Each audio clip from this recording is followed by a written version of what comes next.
Mr. Messy. Mr. Messy was the messiest person you've ever met in your whole life. He looked messy because he was messy in everything he did.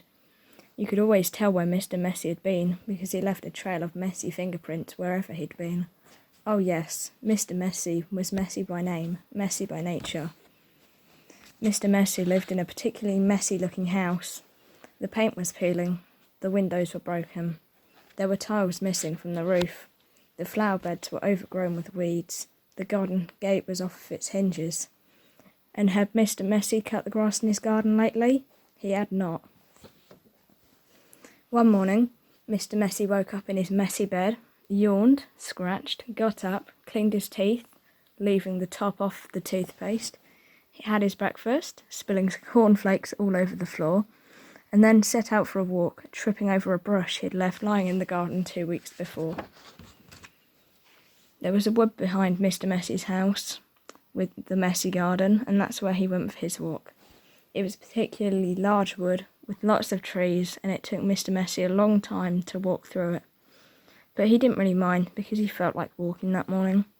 So he walked and walked right through the wood until he came to the other side. And do you know what he found on the other side of the wood? Mr. Messy found the neatest, prettiest looking cottage that he had ever seen. It had a lovely little garden with a stream running through the middle of it.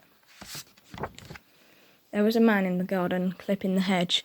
"Good morning, I'm Mr. Messy," said Mr. Messy. "I can see that," replied the man, looking at him up and down. "I'm Mr. Tidy." "And I'm Mr. Neat," said another man, appearing out of the house. "Tidy and neat," said Mr. Tidy. "Neat and tidy," said Mr. Neat. "We're in a business together," explained Mr. Tidy, "and the people who own this house have asked us to do some work for them." "What sort of work?" asked Mr. Messy.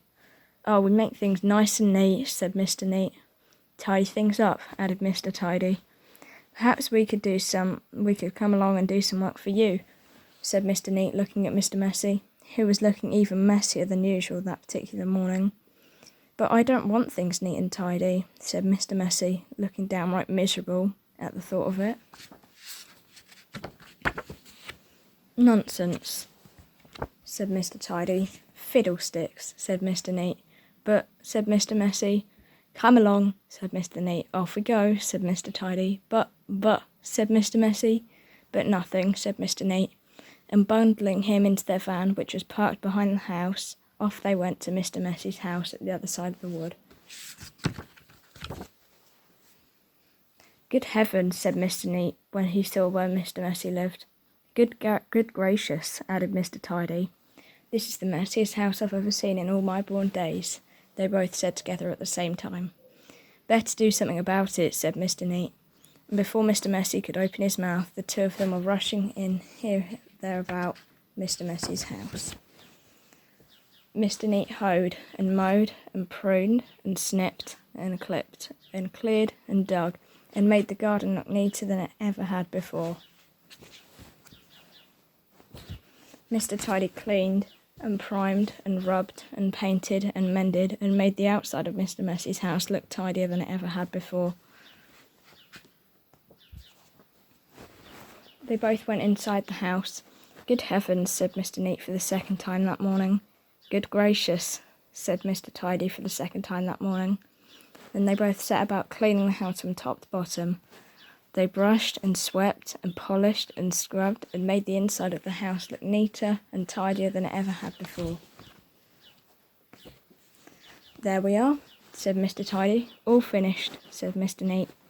"Tidy and neat," said Mr. Tidy. "Neat and tidy," said Mr. Neat. Mr. Messy just didn't know what to say.